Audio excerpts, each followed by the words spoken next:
Hello বন্ধুরা, আশা করি সকলেই অনেক ভালো আছেন। ওয়ান্ডার বাংলার নতুন আরও একটি ভিডিওতে আপনাদেরকে জানাই স্বাগতম। বন্যপ্রাণী একটা দেশের গুরুত্বপূর্ণ প্রাকৃতিক সম্পদ, কিন্তু দুঃখজনক হলেও সত্যি বাংলাদেশের বন্যপ্রাণীর উল্লেখযোগ্য প্রজাতি বিলুপ্ত হয়ে গিয়েছে এবং আরও কিছু প্রাণী ঝুঁকিপূর্ণ অবস্থায় বিলুপ্ত হবার পথে। বন্ধুরা, স্বাগতম ওয়ান্ডার বাংলার আজকের আয়োজনে। আমাদের আজকের আয়োজন 5টি বিলুপ্ত হয়ে যাওয়া বন্যপ্রাণী নিয়ে। চলুন জেনে নিই বাংলাদেশ থেকে বিলুপ্ত হওয়া 5টি বন্যপ্রাণী সম্পর্কে। রাজশকুন, দি ব্ল্যাক ভালচার, যেটা রাজশকুন, কালো শকুন, গিন্নি শকুন নামেও পরিচিত। বৈজ্ঞানিক নাম সার্কোজেপস ক্যালভাস। এই প্রাণীটির পুরুষ ও স্ত্রী শকুন দেখতে একই রকম। এদের ভাবভঙ্গি শান্ত এবং সৌম্য। আকৃতিতে বিরাট ও লক্ষণীয় ঠোঁট এদের রাজকীয় ভাব এনে দিয়েছে। কোথাও মরা প্রাণী পড়ে থাকলে অন্য শকুনরা খেয়াল রাখত আশেপাশে রাজশকুন আছে কিনা। রাজশকুন এসে তার পছন্দ মতো অংশ না নেওয়া পর্যন্ত অন্য শকুনগুলো দাঁড়িয়ে থাকত। তাই মানুষের ধারণা অন্য শকুনরা একে রাজা হিসেবে মানে। বাংলাদেশের সর্বত্রই 1970 সাল পর্যন্ত রাজশকুনের বিস্তৃতি ছিল। কেউ কেউ মনে করেন নির্বাধার বৃক্ষের অভাবে, আবার কারো মতে আবহাওয়ার তারতম্য এদের বিলুপ্তির কারণ। হাড়গিলা, বৈজ্ঞানিক নাম ল্যাপটপটিলস নুবিয়াস। প্রায় 150 সেন্টিমিটার লম্বা এই প্রজাতি বাংলাদেশে পাওয়া বকগুলোর মধ্যে সবচেয়ে লম্বা ও দেখতে কদাকার। কোঠারের মতো চারকোনা ঠোঁট এদের বিশেষ বৈশিষ্ট্য। গায়ের রং কালো, ধূসর ও ময়লাটে সাদা রং। খাবারে এদের কখনোই অরুচি ছিল না।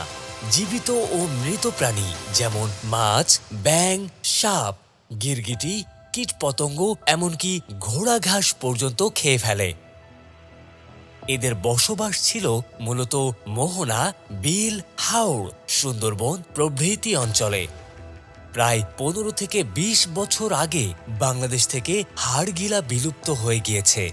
এই বিলুপ্তির উল্লেখযোগ্য কারণ হল ইঁদুর মারার বিষটপের ব্যাপক ব্যবহার, বৈদ্যুতিক তারের ব্যাপক ব্যবহার, বাসা তৈরির উপযুক্ত গাছের অভাব।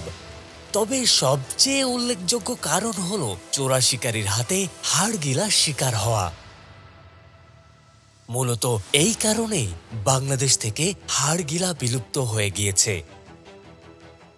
নীলগাই, বৈজ্ঞানিক নাম বোসেলাফাস ট্রাগোক্যামেলাস। দেখতে বিদঘুটে ঘোড়ার মতো, আকৃতিতে প্রায় 130 থেকে 140 সেন্টিমিটার। পুরুষগুলো দেখতে কালো ও স্ত্রীগুলো দেখতে লালচে বাদামি বর্ণের। এরা সমতল ভূমির জঙ্গলে ও ছোট ছোট পাহাড়ে এবং তৃণভূমিতে চড়তে পছন্দ করে। একসময় পুরো উত্তরবঙ্গেই নীলগাইয়ের দেখা মিলত। গত শতকের 40-এর দশকেও দিনাজপুরের তেঁতুলিয়ায় এদের দেখা মিলত। কিন্তু দুঃখজনক হলেও সত্যি, মানুষের প্রাণীজ আমিষের চাহিদা মেটানোর জন্যই নীলগাই বাংলাদেশ থেকে বিলুপ্ত হয়েছে। বর্তমানে ভারত, পাকিস্তান ও নেপালে নীলগাই দেখা যায়। নেকড়ে, বৈজ্ঞানিক নাম কানিস লাপাস। এমন মানুষ খুঁজে পাওয়া যাবে না যিনি রূপকথা উপকথার গল্পে নেকড়ে নিয়ে কোনো কাহিনী পড়েনি। দেখতে কুকুরের মতো এই প্রাণীটির গায়ের রং ধূসর। নেকড়ে এতটাই সাহসী প্রাণী যে এরা মানুষের সামনে থেকেই গরুর বাছুর, খরগোশ, ভেড়া, ছাগল ইত্যাদি শিকার করে নিয়ে যেত। কেউ কেউ মনে করেন পৃথিবীতে নেকড়ের সংখ্যা প্রায় 1 লাখ। ধারণা করা হয় বাংলাদেশের নোয়াখালী, রাজশাহী, রংপুর, দিনাজপুর অঞ্চলে অতীতে নেকড়ের বিচরণ ছিল। বর্তমানে ভারত, পাকিস্তান, ইরাক, তিব্বত, ইউরোপ এবং উত্তর আফ্রিকার বিভিন্ন দেশে নেকড়ে পাওয়া গেলেও বাংলাদেশে এটি একটি বিলুপ্ত প্রাণী। মূলত গৃহপালিত পশু রক্ষায় নির্বিচারে নেকড়ে হত্যা এর বিলুপ্তির কারণ। ডিম খেকো সাপ, বৈজ্ঞানিক নাম ইলাচিস্টডন ওয়েস্টারম্যানি। গায়ের রং পুরোটাই জলপাই, সারা দেহে কালো এবং হলুদ টিপ থাকে।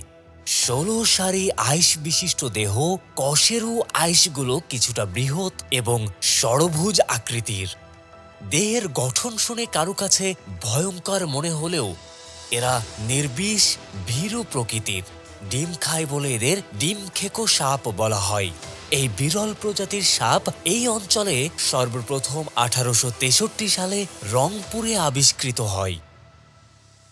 বর্তমানে প্রতিবেশী ভারতের কর্ণাটক, মহারাষ্ট্র, গুজরাট, পাঞ্জাব, মধ্যপ্রদেশ, তেলেঙ্গানা ও নেপালে এই সাপের অস্তিত্ব আছে।